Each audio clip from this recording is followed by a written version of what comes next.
Today we're going to show you how to install an m.l.toys 24 volt conversion kit specifically made for a Power Wheels Dune Racer.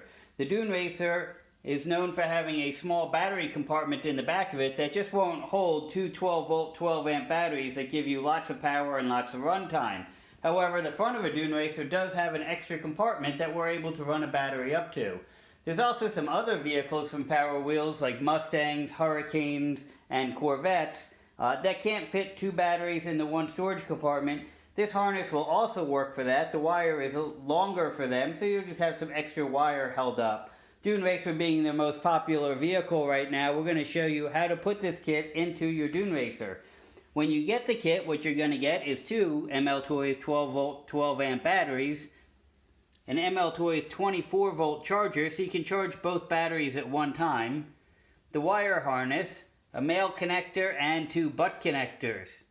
So the first thing you're going to need to do is get access to the wiring on the vehicle. We've got this new vehicle here that we've stripped the steering column off of and the wheels just to make it a little clearer and easier for you to see what's going on. You don't have to take the steering column off, and you don't even have to take the wheels off to do this. You will, however, need to remove the seat from the vehicle. The seat's just screwed on along with the metal sidebars that were on the vehicle. Unscrew them, pull them out of the way, and then come along to your engine compartment. Pull all the screws that you see along the top that are in black. The silver screws on top here can stay. All the black screws around the outer edge have to come off. Once you get those off, you'll be able to simply lift away the top cover.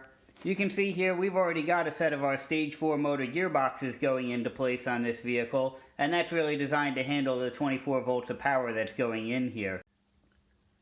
The preferred way to run the wire is going to be by following the stock wiring harness up through the vehicle. It's going to make a nice neat assembly to it. It'll be seamless. You won't ever see the wires again.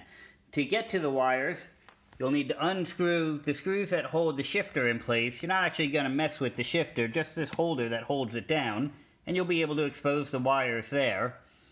And then there's a channel rail here and the footboard assembly. Both of these we've popped free to show you. They're just held in with these little plastic snap retainers. So in the holes here, you just put a straight head screwdriver, pry, pull, and they pop out of place. Same thing with the retainer here. Once you do that, you've got access to the entire wire harness on the car. Pretty simplistic system. There you see a brake reduction module that we've added to this vehicle. We have a separate installation video on how to do that, but that won't have any effect on putting the 24 volt conversion in.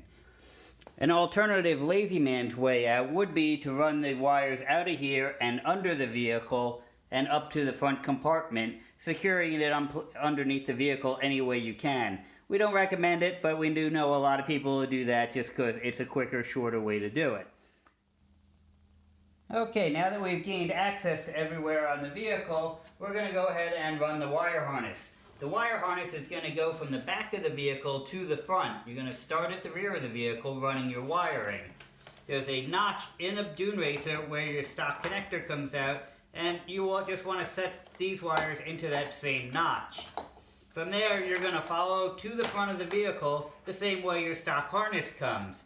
We'd recommend, if you've got one of these wraps on yours, wrapping this into it, or you can just use electrical tape and add it to it. You're going to run all the way to the vehicle until you hit this wall. When you get to the wall here, you just need to drill a hole through to the front of the vehicle. Really, anywhere in here will work. I like going a little higher than lower, just to make sure that we clear the footboard assembly area. And a little off to the side, because you can see the footboard on this vehicle is centered. So I'm just going to take a 1/4 inch drill bit.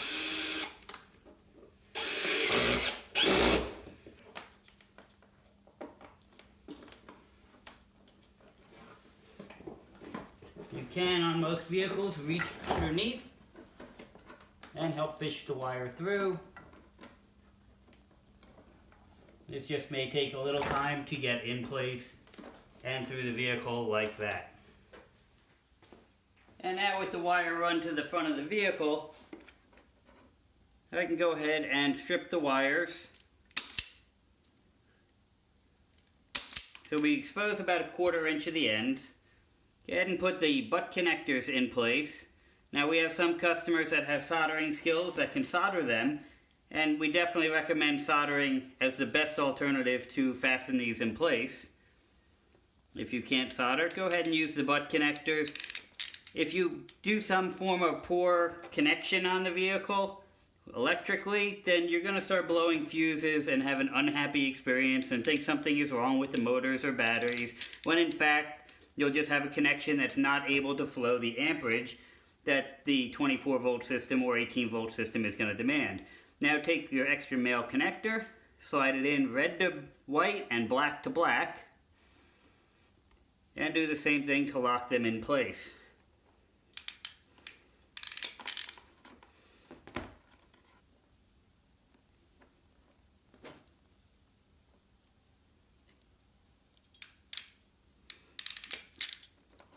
And locked in place with a good secure connection. Now we can go ahead and take one of your 12 volt batteries. If you've got an 18 volt you're doing, you can put the other 6 volt battery in here instead, whichever way you want to do it. There's plenty of room in here. These batteries can go in sideways if you wanted. They could stand on to end. The SLA batteries we use do not necessarily have a top section to them. If you want to put some padding in here, you can. They can take quite a lot of jostling around. And then you can just connect this when you're ready to run. Remember, there's nothing live on this connection right now because the other end of the vehicle is not plugged in. We'll go back to the back of the vehicle, get everything polished up, put the battery in, and we'll show you how to go ahead and charge and use this system. Yeah, at the back of the vehicle, looks like we've got a lot of wire jumble here, but really there's not a lot to it. You've got your stock wiring harness plug here, the wire harness you've added in, and then the connector on the battery. Now what's important here is to get the connectors in the right order. The wire harness that you just added into the vehicle, you're going to plug into the battery. And that can just stay connected now. You now have one female and one male connector left over. When you plug this in, that's going to power up your vehicle. To charge your vehicle, simply unplug it and plug your charger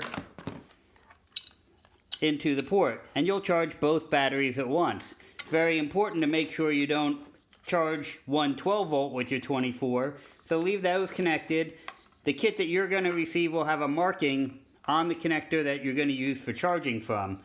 If you wanted to, you could take both batteries out and charge them individually as 12 volt batteries, but really there's no point in it with our 24 volt charger. When you're done with that, your cover will drop back on.